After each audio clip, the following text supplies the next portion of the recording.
What's up, everyone? My name is Tranquilo95.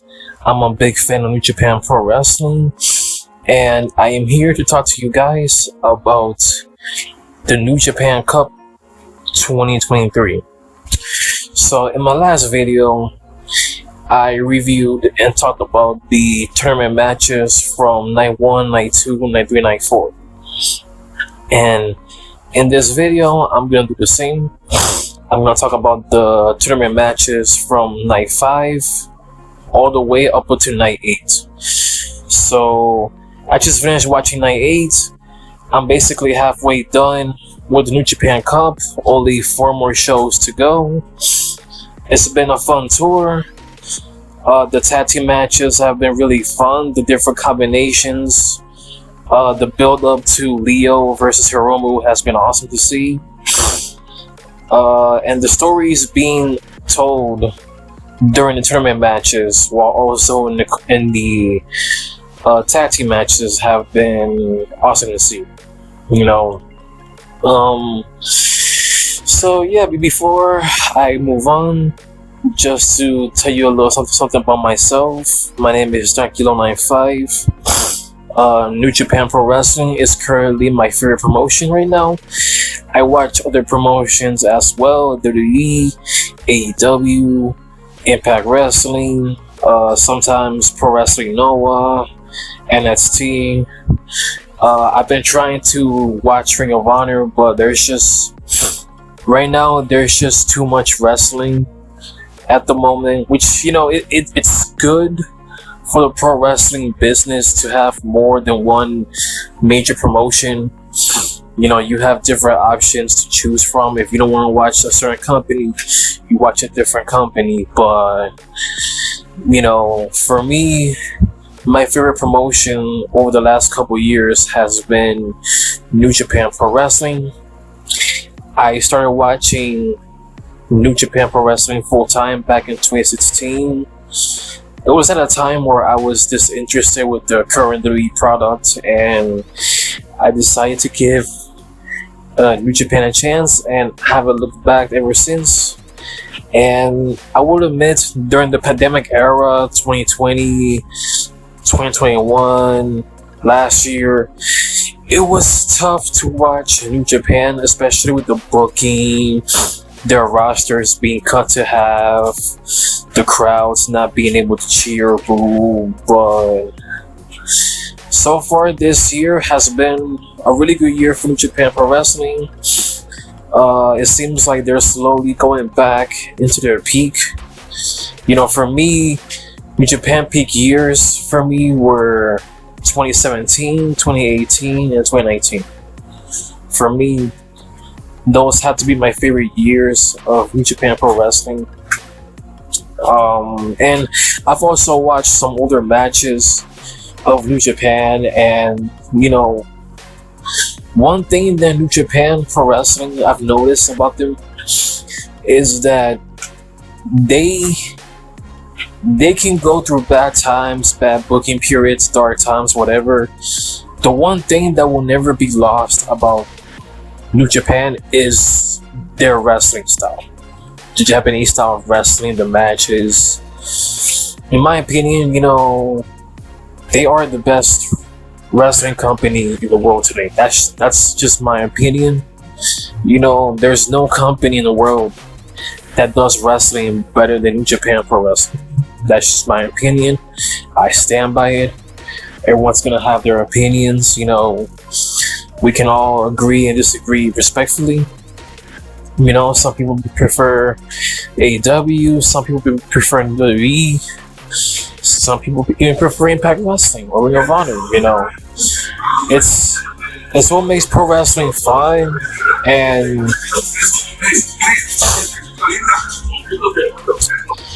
I'm very sorry about that.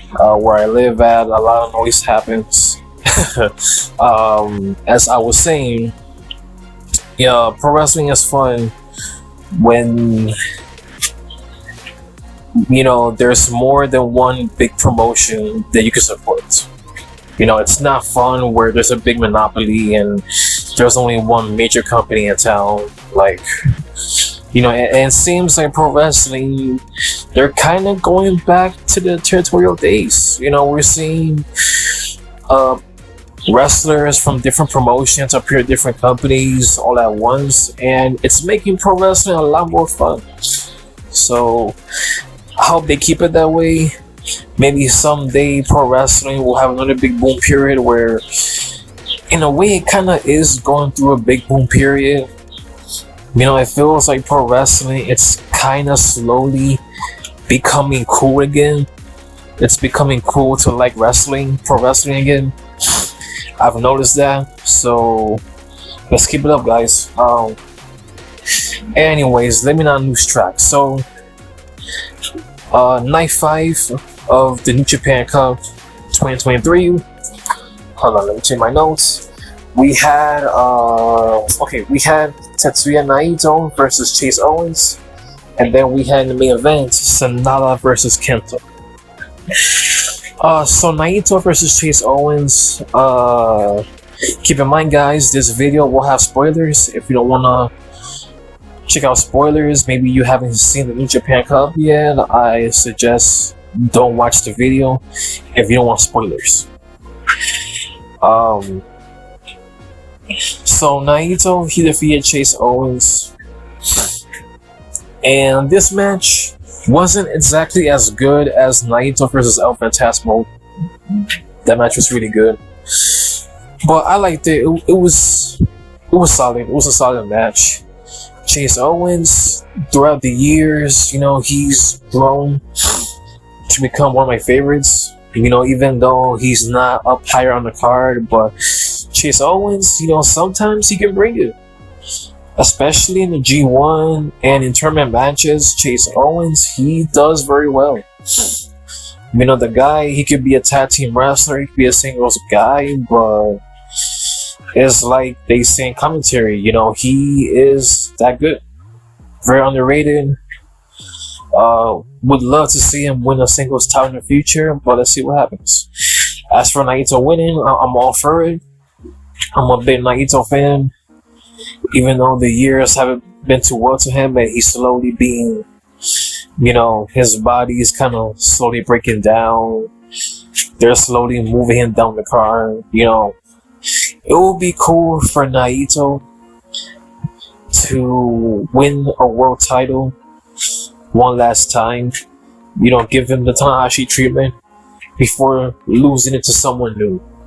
Someone that they need to, just imagine Naito winning the IWGP World Heavyweight Championship one last time, and then losing it to someone like a Shota or a Zack Sabre Jr. That could be interesting. But the match was fine for what it was. Now, Sanada versus Kenta. Yeah, I was not a big fan of this match. It never really got going for me. I'm a fan of both guys. Sanada won this match. So, in the next tournament... Okay, I'm sorry. I meant to say in the next round of tournament matches, Sanada, he's supposed to face Naito. Now, that's going to be very interesting. Sanada versus Naito.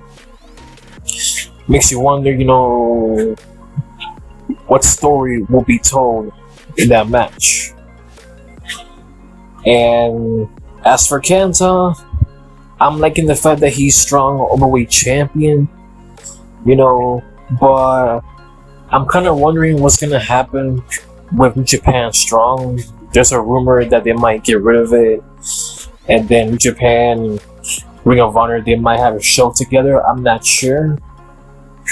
Actually, no way. I did read something about how they restarted Japan Strong, but they did episodes airing matches from Battle of the Valley. But I'm just curious if they're gonna do more tapings. I know they're supposed to do a show called Capital Collision in April, so I'm really hoping they do not get rid of Japan Strong. Maybe they update it a bit.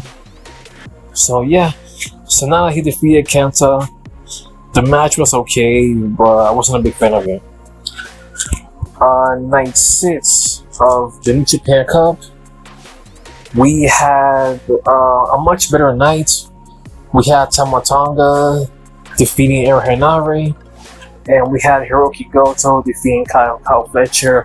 I really enjoyed both matches, especially Hiroki Goto and Kyle Fletcher. Kyle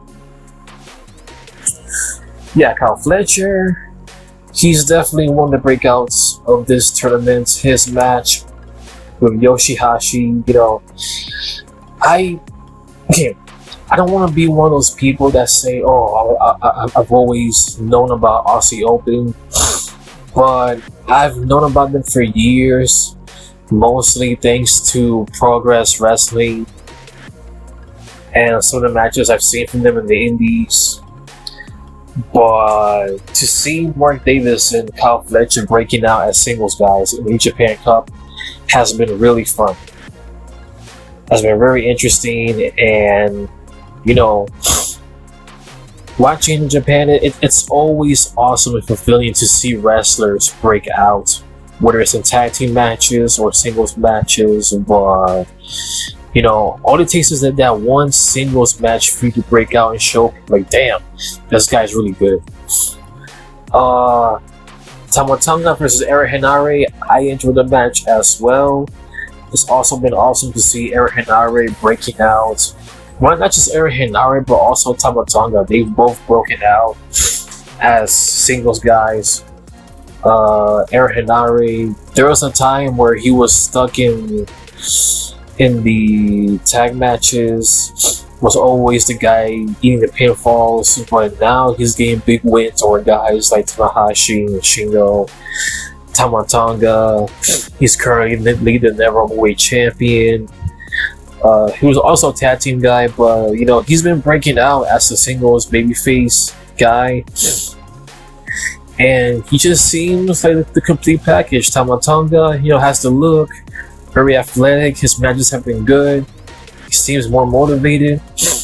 My question is, where is Tonga Loa and Hikuleo? Hikuleo, he hasn't really been seen since he beat Jay White in a loser leaves Japan match during the New Beginning tour. I'm really curious to see where's Hikuleo.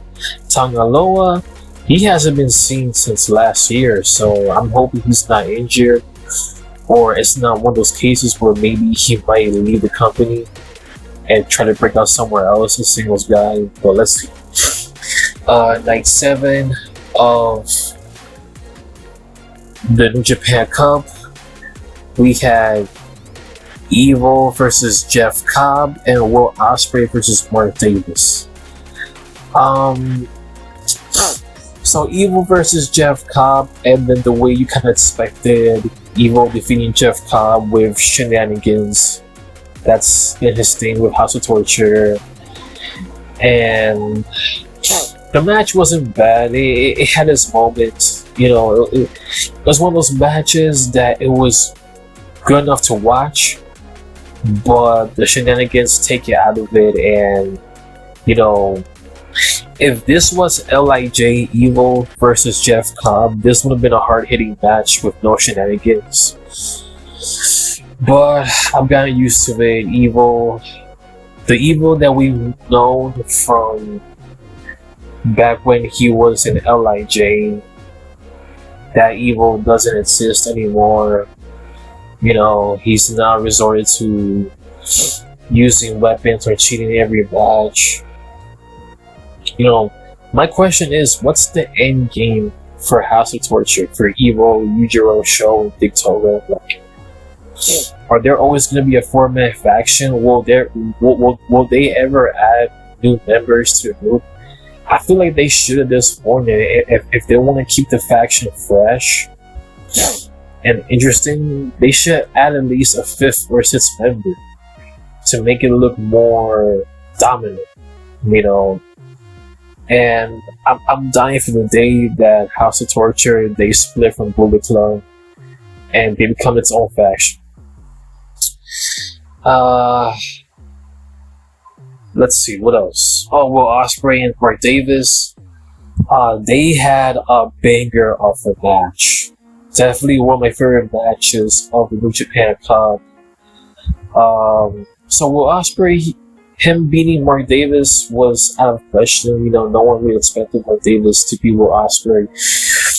But this match, I knew it was gonna be good. Usually when New Japan does matches with stable mates, you know, two guys from the same stable, they end up going all out. But this was hard hitting as hell.